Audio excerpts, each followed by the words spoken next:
Banuban tani nga video mga idol.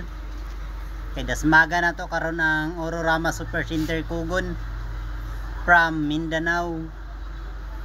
Laago na to dire atong lantawon kung unsa ang nasa sulod, unsay lang preparation sa ilang kapaskuhan. Naaw na to dire lang mga Christmas light. Na yung bago nag-open dire mga idol nga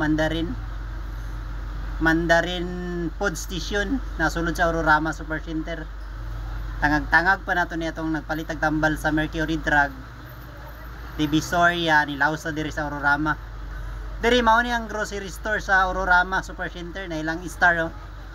Nindot kay nga pagka design po nilang star. Dira ilang grocery store. Di nga area diri food station diri nga area dagan diri na maligag pagkaon.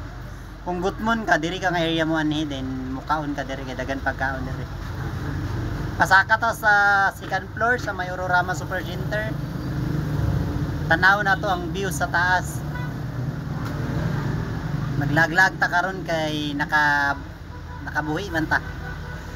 O diri lang binyo kung nay mag-abang mga event to i-held.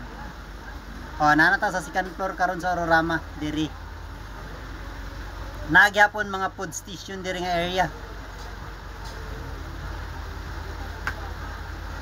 O na ilang Christmas light to mo nilang Christmas light diri nga area nga sari-sari store ni diri. Sari-sari store, mga school supply, mga gamit sa dirty kitchen, mga tools para sa construction nila, mga star diri ato ning suruyon ug laglagon dan yung gayo ato ning lusot-lusoton diri ang mga flower bees. Kung gusto ka magpalit na diri nga side ang mga flower bees, bat towel, tapis towel, mga t-shirt, banig habol na diri nga area, bag, sandal, chanelas, kumpleto. Nakagawas na ta sa Ororama na nata sa Kugon diri bibo kay diri nga area ng mga sapatusan sa nina. Bibo kay diri nga area na nata sa gawas. Gawas na ta sa Ororama Super Center, na nata sa Kugon sa Bindors, na nata diri sa may ukay-ukayan sa Kugon Market. Na diri na nata sa gawas. Sulito na to atong lakaw-lakaw karon kay nakabuhi man ta.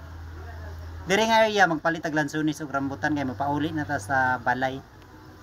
Pauli na ta sa fair, natagkuan lang 20 rang kilo diri 20 rang kilo sa lansunis. Tapos ang mara